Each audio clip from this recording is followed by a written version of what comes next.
ॐ कर्पूरगौरं करुणावतारं संसारसारं भुजगेन्द्रहारं सदा वसन्तं हृदयारविन्दे भवं भवानी सहितं नमामि।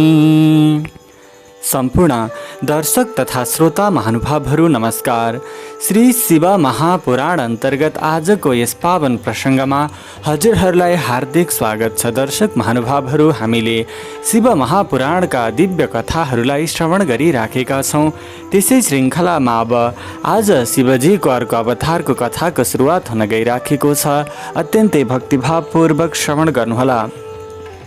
फेरि पनि नन्दीजी महाराजले आज्ञा गर्न थाल्नुभयो। अब म तिमीलाई भगवान शिवको यतिनाथ नाम भएको अवतारका विषयमा बताउँछु।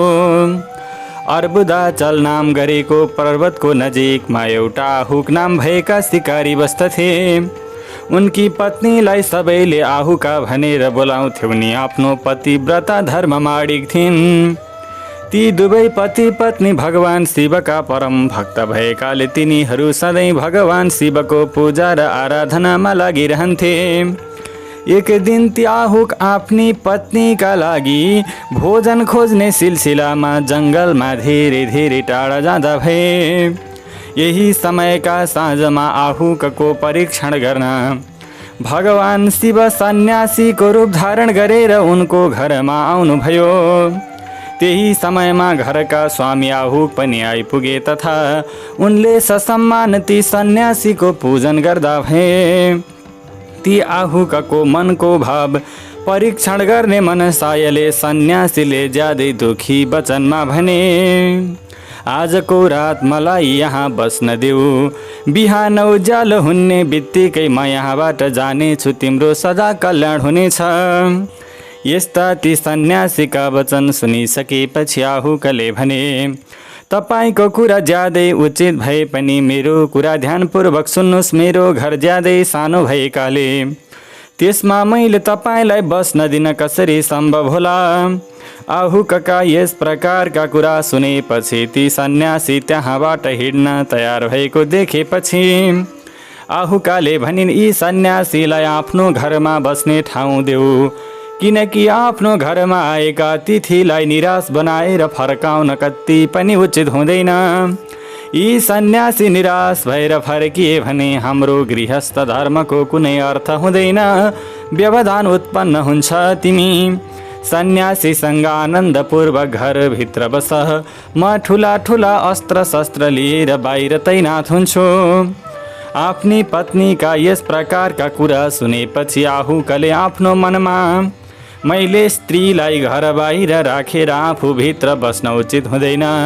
यी सन्यासी अन्यत्र जानु पनि मेरा लागि अधर्म नै हुन्छ। यी दुवै कार्य गृहस्थका लागि अनुचित भएकाले मैले बाहिर बस्न उचित हुन्छ। जे हुनु छ त्यो कसैले पनि टार्न सम्भव छैन भन्ने निश्चय गरेर उनी आफ्नी स्त्री र सन्यासीलाई घरभित्र राखेर आफू आफ्ना अस्त्र शस्त्र लिएर घर बाहिर उभिँदा भए।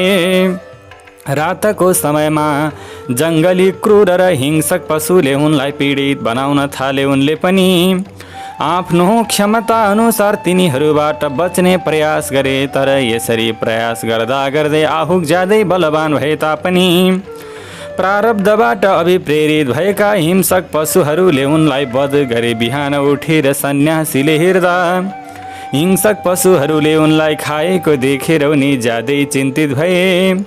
ती सन्यासी हेर्दा यस्तो अत्यन्त दुखी भएको देखेपछि आहुकाले पनि आफू दुःखले धेरै व्याकुल भए तापनि धैर्यतापूर्वक त्यो दुःख लुकाउँदै भनिन्, हे सन्यासी, तपाईँ किन दुखी हुनुभएको हो? यस समयमा आहुको ठुलो कल्याण भयो।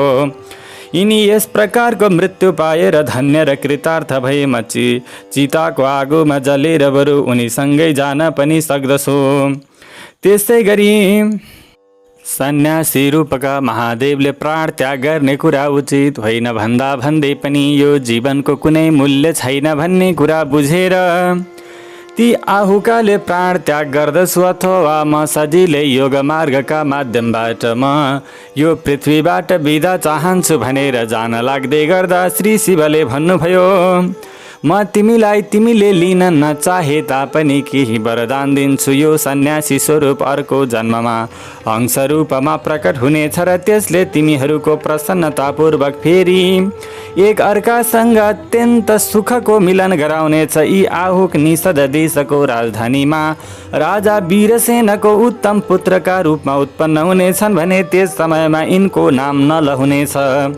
तिमी विदर्भ देशका राजा भीमराजकी पुत्री दमयन्ती हुनेछौ। तिमीहरू दुवैले मिलेर राज्य उपभोग गरिसकेपछि ठुला ठुला योगीका लागि पनि दुर्लभ मानिएको मोक्ष पदलाई अखण्ड रूपमा प्राप्त गर्नेछौ। ती आहुकालाई यस प्रकारको वरदान दिएपछि भगवान शिव त्यही समयमा शिवलिङ्ग स्वरूपमा परिवर्तित हुनुभयो। ती आहुका आफ्नो धर्मबाट विचलित भएका थिएनन्। आहुक पनि धर्मबाट विचलित भएका थिएनन्।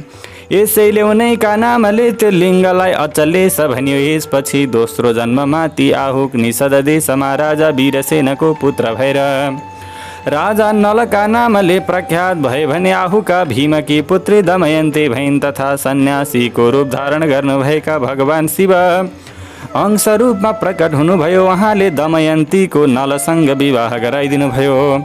पहिलो जन्मको सत्कारका प्रभावले उत्पन्न पुण्यका आधारमा भगवान शिवले हंस रूप धारण गरेर ती दुवैलाई ज्यादै आनन्दित बनाउनुभयो। अब फेरि भगवान शिवको एउटा ज्यादै उत्तम कृष्ण दर्शन अवतारका विषयमा कथा प्रारम्भ हुन्छ, जसले राजा नभगलाई ज्ञान दिनुभएको थियो। श्राद्धदेव नाम भएका मनुका जुन इक्ष्वाकु लगायतका पुत्र थिए, तिनीहरूमध्ये नभौको नाम नभग थियो, जसका पुत्र नाभागका नामले प्रख्यात भए। नाभागको पुत्रका रूपमा अम्बरीश उत्पन्न भए तथा उनी विष्णुका परम भक्त थिए र उनको ब्राह्मण भक्ति देखेर महर्षि दुर्वासा उनीबाट ज्यादै प्रसन्न भएका थिए। अब तिमी अम्बरीशका हजुरबुवा नभगको प्रसन्न सुनाउनलाई भगवान शिवले ज्ञान दिनुभएको थियो। मनुका पुत्र नभग धेरै बुद्धिमान थिए। उनी विद्या हासिल गर्नका लागि ब्रह्मचर्यको नियम पालना गर्दै धेरै लामो समयसम्म गुरुको आश्रममा बसे। यही समयमा इक्ष्वाकु कुल समेतका दाजुभाइले नभगलाई केही नछुट्याई आफ्ना पिताको सम्पत्ति आफूहरूमा बाँडफाँड गरेर आफ्नो भाग लिएर तिनीहरू राम्ररी राज्य सञ्चालन गर्न थाले। तिनीहरू सबैले आफ्ना पिताको आज्ञा अनुसार नै धन बाँडेका थिए। यसको केही समयपछि ब्रह्मचारी नभग गुरुको आश्रममा अङ्ग उपाङ्ग सहित वेदको अध्ययन गरेर त्यहाँ आए। त्यसरी त्यहाँ आउँदा उनले आफ्ना दाजुभाइले सबै सम्पत्ति बाँडेर आफ्नो भाग लिएको राज्य गरिरहेको देखेपछि उनले पनि ज्यादै स्नेहपूर्वक आफ्नो भाग पाउने अभिलाषाले आफ्ना इक्ष्वाकु सहितका दाजुभाइसँग भने, तिमीहरूले मेरो भाग नराखिकन सबै सम्पत्ति आपसमा बाँडेर भोग चलन गरेका रहेछौ। यसै कारण अब सहर्ष मेरो भाग मलाई देऊ, म आफ्नो भाग लिनका लागि यहाँ आएको हुँ। इक्ष्वाकु सहितका ती दाजुभाइहरूले भने, जुन समयमा सम्पत्तिको बाँडफाँड भइरहेको थियो त्यस समयमा हामीले तिम्रो भाग छुट्याउन बिर्सिएछौँ। यसै कारण अब तिमी आफ्नो भागमा पितालाई लैजाऊ। आफ्ना दाजुभाइका यस प्रकारका कुरा सुनेर नभग ज्यादै आश्चर्यचकित भए। यसपछि उनले आफ्नो पिताको नजिकमा गएर भने, म विद्या अध्ययन गर्ने सिलसिलामा गुरुको आश्रममा गएको थिएँ र अहिलेसम्म ब्रह्मचारी नै रहेको छु। यही समयमा मेरा दाजुभाइहरूले मलाई छाडेर आपसमा सम्पत्ति बाँडफाँड गरेछन्।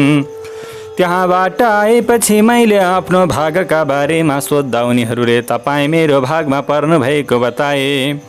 यसै कारणमा हजुरको सेवा गर्न यहाँ आएको हुन भगका यस प्रकारका कुरा सुनेर उनका पिता ज्यादै आश्चर्यचकित भए। यसपछि ती श्राद्धदेवले आफ्नो पुत्रलाई आश्वासन दिँदै भने, तिमीले आफ्ना दाजुभाइका यी कुरामा विश्वास नगर, किनकि तिनीहरूले तिमीलाई भ्रममा पार्नका लागि यस्ता कुरा गरेका हुन्। म तिम्रा लागि भोग साधनको उत्तम भाग बन्न सक्दिनँ, तर पनि ती धोकेबाजहरूले तिम्रो भागका रूपमा मलाई नै दिएका हुन् भने म तिमीलाई तिम्रो जीवन निर्वाह गर्ने एउटा उपाय बताउँछु, तिमी ध्यानपूर्वक सुन। यस समयमा ज्यादै उत्तम बुद्धि सम्पन्न आङ्गिरस गोत्रमा उत्पन्न भएका ब्राह्मणहरूले एउटा धेरै ठुलो यज्ञ गरिरहेका छन्। त्यो यज्ञमा प्रत्येक 6औं दिनको कार्यमा तिनीहरूको गल्ती हुने गर्दछ। तिमीले त्यहाँ गएर ती ब्राह्मणलाई विश्वदेवसँग सम्बन्धित 2वटा सूक्त बताइदिने गर। यसो गर्दा त्यो यज्ञ शुद्ध रूपमा सम्पन्न हुन्छ। त्यो यज्ञ समाप्त भएपछि ती ब्राह्मणहरू स्वर्ग जान तयार भएपछि उनले तिमीबाट सन्तुष्ट भएर आफ्नो यज्ञ गरेर बचेको सबै धन तिमीलाई प्रदान गर्नेछन्। आफ्ना पिताका यस प्रकारका कुरा सुनेपछि सत्यको मार्गमा अडिरहने नभग ज्यादै हर्षित हुँदै त्यो उत्तम यज्ञमा जाँदा भए त्यहाँ 6औं दिनको कर्ममा मनुका पुत्र बुद्धिमान नभगले विश्वदेवसँग सम्बन्धित 2 सूक्तहरू स्पष्ट उच्चारण गरे। आफ्नो यज्ञ समाप्त भएपछि ती ब्राह्मणहरू यज्ञ गरेर बचेको आफ्नो धन नभगलाई दिएर स्वर्गलोक जाँदा भए। नभगले यज्ञ गरेर बचेको धन स्वीकार गर्न लागे। केही समयमा नै कौलीला गर्नुहुने भगवान शिव त्यहाँ प्रकट हुनुभयो। उहाँका सबै अङ्ग ज्यादै सुन्दर भए, आँखा काला थिए। उहाँले नभगसँग भन्नुभयो, तिमी को हौ? यो धन किन लिन लागिरहेछौ? यो त मेरो सम्पत्ति हो, तिमीलाई यहाँ कसले पठाएको हो? यी सबै कुरा मलाई विस्तारमा बताओ। तब नभगले भने, यो यज्ञ गरेर बचेको धन स्वर्गबाट आएका ऋषिहरूले मलाई दिएका हुन्। यसैले अब यो मेरो सम्पत्ति भयो। मलाई लिन रोक्नुको कारण मैले बुझिरहेको छैन। त्यो बेलामा त्यहाँ आउनुभएका कृष्ण दर्शन रूपी श्री शिवले भन्नुभयो, हाम्रो बीचको यो झगडाको फैसला तिम्रो पिताले गर्नेछन्। यसै कारण गएर उनलाई सोध नि। उनले जे भन्छन् यहाँ आएर त्यो जस्ताको तस्तै बताऊ। उहाँका यस प्रकारका कुरा सुनेपछि नभगले आफ्नो पिताको नजिकमा गएर सबै कुरा विस्तारमा सुनाउँदा भए। उनका कुरा सुनेपछि श्राद्ध देवलाई धेरै पुरानो कुराको सम्झना भएकाले उनले भगवान शिवका चरणको स्मरण गर्दै भने, तिमीलाई त्यो धन लिन रोक्ने पुरुष साक्षात भगवान शिव हुनुहुन्छ। हुन त यो संसारमा भएका सबै वस्तु उहाँकै हुन्, तर यज्ञबाट प्राप्त भएको धनमा उहाँको विशेष अधिकार हुन्छ, किनकि यज्ञ गरेर जुन धन बाँकी रहन्छ त्यो भगवान शिवको हुने विधान गरिएको छ। यसै कारण यज्ञ गरेर बचेको सबै वस्तु स्वीकार गर्ने अधिकार भगवान शिवलाई मात्र रहेको छ। उहाँको इच्छा अनुसार अरूले त्यो वस्तु लिन सक्दछन्। अधिकार भगवानलाई नै भएको कारणले गर्दा भगवान शिव तिमीलाई कृपा गर्नका लागि त्यहाँ त्यो स्वरूप धारण गरेर आउनु भएको हो। तिमीले त्यहाँ गएर उहाँलाई प्रसन्न गराऊ तथा आफूबाट भएका अपराधका लागि क्षमा माग्दै प्रणाम गरेर उहाँको स्तुति गर। आफ्ना पिताको यस प्रकारको आज्ञा पाएपछि नभगले त्यहाँ आएर हात जोडेर भगवान शिवलाई प्रणाम गर्दै भने, यो ब्रह्माण्ड तपाईँकै हो भने यो यज्ञबाट बचेको थोरै धनको त कुनै कुरा नै भएन। मेरो पिताले दिएको निर्णय अनुसार यो धन निश्चित रूपमा तपाईँकै हो। मैले यथार्थ कुरा जान्न नसकेर अघि जुन कुरा गरेँ, मेरो त्यो अपराधका लागि मलाई क्षमा गरिदिनुहोस्। म तपाईँका चरणमा शिर राखेर प्रसन्न भइदिनु हुन प्रार्थना गर्दछु। यस प्रकारका कुरा गरिसकेपछि नभगले ज्यादै दुखी हुँदै हात जोडेर कृष्ण दर्शन रूपी भगवान शिवको स्तुति गरे। श्राद्ध देवले पनि आफ्नो अपराधका लागि क्षमा माग्दै भगवान शिवको स्तुति गरे। यसपछि भगवान शिवले मनै प्रसन्न हुँदै नभगलाई कृपा दृष्टिले हेरेर मुसु मुसु हाँस्दै भन्नुभयो, तिम्रो पिताले बताएको धर्म अनुसारको कुरा ज्यादै उचित हो। तिमीले पनि आफ्नो सरल स्वभावका आधारमा सत्य कुरा गर्यौ। यसै कारण तिमीबाट म धेरै प्रसन्न भएकाले म तिमीलाई सनातन ब्रह्म ज्ञान दिन्छु। यस समयमा मैले तिमीलाई यो सबै धन दिएकाले तिमीले यसलाई स्वीकार गर। तिमीले यो लोकमा विकार रहित भएर सुख भोग गर तथा अन्तमा मेरो कृपाका प्रभावले तिमीलाई सम्पूर्ण प्रकारका सुखहरू सम्पत्तिहरू प्राप्त हुनेछन्। ती नभगसँग यस्ता कुरा गरेपछि भगवान शिव उनले हेर्दा हेर्दै अन्त्यमा मोक्ष पद पाउने पनि आशीर्वाद दिएर त्यही अन्तर्धान हुनुभयो भने श्राद्ध देव पनि आफ्ना पुत्र नभग सहित आफ्नो ठाउँमा जाँदा भए। उनी यो लोकमा तुलनीय भोगहरू उपभोग गरेर अन्तमा भगवान शिवको लोकमा जाँदा भए। यसरी नन्दीजी महाराजले भगवान शिवको कृष्ण दर्शन नाम भएको अवतारका विषयमा विस्तारपूर्वक बताइदिनु भयो। त्यसै गरी शिवको इन्द्रको घमण्डलाई धुलो पिट्ठ बनाइदिने अवधूतेश्वर अवतारका विषयमा फेरि कथा भन्न प्रारम्भ गर्नुभयो। धेरै धेरै पहिलेको कुरा हो। इन्द्र सबै देवता र बृहस्पतिलाई साथमा लिएर भगवान शिवको दर्शन गर्नका लागि कैलाश पर्वतमा गए। त्यस समयमा यसरी इन्द्र र बृहस्पति आएको ज्ञात भएपछि भगवान शिव तिनीहरूको परीक्षण गर्नका लागि अवधूत बन्नुभयो। त्यस समयमा उहाँको शरीरमा कुनै वस्त्र थिएन। उहाँ ज्यादै प्रज्वलित अग्नि जस्तै तेजस्वी हुनुभएकाले धेरै डरलाग्दो देखिनु भएको थियो। उहाँ उनीहरूको बाटो छेकेर उभिनुभयो। बृहस्पति र इन्द्रले आफूहरू भगवान शिवको नजिकमा जान लागेको अवस्थामा एउटा ज्यादै आश्चर्यजनक शरीर भएको पुरुष बाटोको बिचमा उभिएको देखे। इन्द्रलाई आफ्नो अधिकारको ठुलो घमण्ड थियो। यसकारण उनले यसरी उभिनु भएका भगवान शिवलाई चिन्न सकेनन्। यसपछि उनले बाटामा उभिनु भएका पुरुषसँग भने, तिमी को हौ? यो नाङ्गो अवधूतको बेसमा कहाँबाट आएका हो? तिम्रो नाम के हो? मलाई सबै कुरा बताऊ। भगवान शिव आफ्नो ठाउँमा हुनुहुन्छ वा यस समयमा कतै जानु भएको छ? म देवता र गुरुसहित उहाँको दर्शन गर्न जान लागेको हुँ।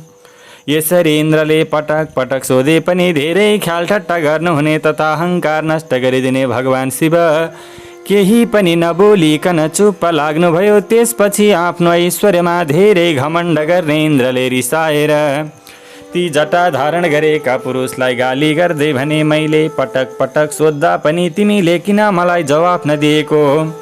यसै कारण म वज्र प्रहार गरेर तिम्रो वध गरिदिनेछु। तिमीलाई मेरो वज्रको प्रहारबाट कसैले पनि बचाउन सक्दैन। यस प्रकारका कुरा गरेपछि इन्द्रले ती नाङ्गो पुरुषलाई रिसाएर हेर्दै उनको वध गर्ने अभिलाषाले आफ्नो वज्र उचाले।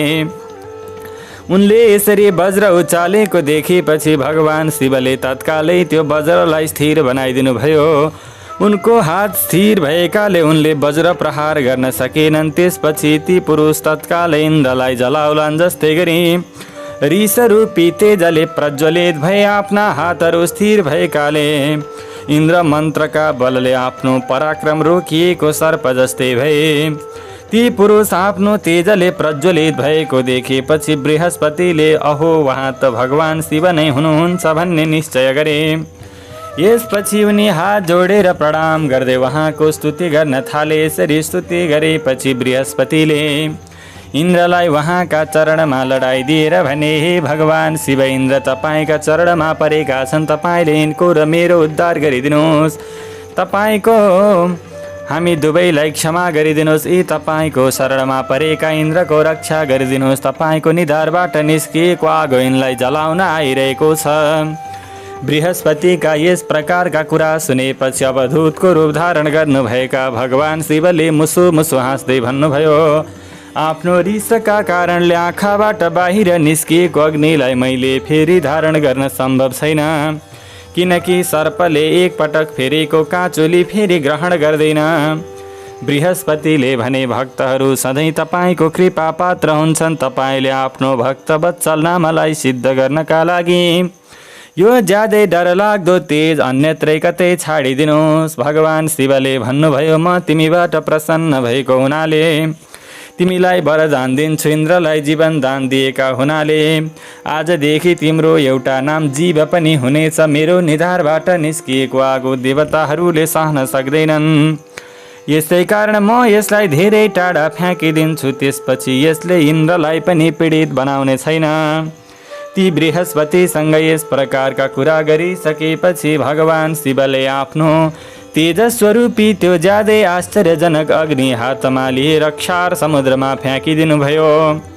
त्यसरी त्यहाँ फ्याँक्ने बित्तिकै भगवान शिवको त्यो तेज एउटा बालकको रूपमा परिणत भयो तथा त्यो बालक सिन्धुको पुत्र जालन्धरका नामले प्रख्यात भयो। त्यसपछि देवताहरूले प्रार्थना गरेकाले भगवान शिवले नै असुरहरूको राजा जालन्धरको कुनै समयमा वध पनि गर्नुभयो। अवधूतका रूपमा यस प्रकारको ज्यादै सुन्दर लीला गरेर भगवान शिव त्यहाँबाट अन्तर्धान हुनुभयो।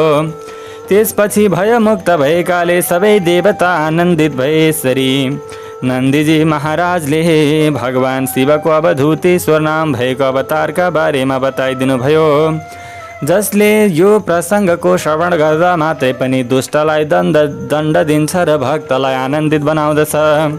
यो अलौकिक प्रसङ्ग पाप विनाशक यस भनेकालाई यस प्रदान गर्ने, स्वर्ग चाहनेहरूलाई स्वर्ग प्रदान गर्ने, त्यसै गरी सांसारिक भोगहरू संसारका सुखहरू खोज्नेलाई ती दिने तथा मोक्ष यदि कसैले परम तत्त्व यानकि भगवान शिवको धाममा गएर निवास चाहन्छन् भने मोक्ष पद दिने तथा मनमा अभिलाषा भएका सबै फल दिनका लागि यो कथा सक्षम रहेको छ, जसले आफ्नो मनलाई एकाग्र बनाएर प्रत्येक दिन यो प्रसङ्ग सुन्दछ अथवा स्मरण मात्र गर्दछ भने पनि त्यो यो लोकमा सबै प्रकारका सुख भोग गरेर अन्त्यमा गएर भगवान शिवमा समाहित हुन्छ। ओम अस्तु तब तत्त्वं न जानामि कीदृशोऽसि महेश्वर, यादृशोऽसि महादेव तादृशाय नमो नमः। अवश्य दर्शक महानुभावहरू, यससँगै शिव महापुराण अन्तर्गत आजको कथालाई हामी यहीँ रोक्न गइराखेका छौँ। अब भोलिका दिनमा फेरि शिवजीका अन्य अवतारहरू, अन्य लीलाहरूलाई श्रवण गर्नेछौँ।